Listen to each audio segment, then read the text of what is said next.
WBP constable 2025-এর আরো একটা অঙ্ক নিয়ে চলে এসেছি। অঙ্কটা পড়ো। একটা শ্রেণীর 24 জন বালকের বয়সের গড় হলো 11 বছর। তাহলে 24 জন বালকের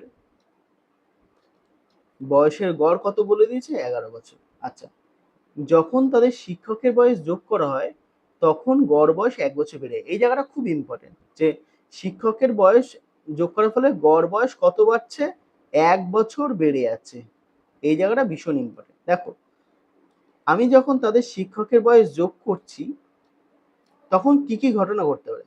যদি শিক্ষকটার বয়স 11 বছরই হতো তাহলে কিন্তু আমার গড় বয়সে কোনো পরিবর্তন হতো না, তাহলে 25 জনেরও গড় বয়স 11ই থাকতো।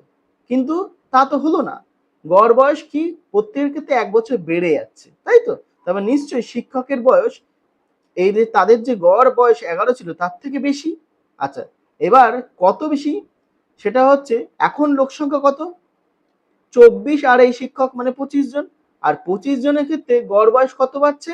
1 বছর করে বাড়ছে। 25 জনের ক্ষেত্রে যদি গড় বয়স 1 বছর করে বাড়ে তাহলে টোটাল কত বাড়ছে? 25 বছর।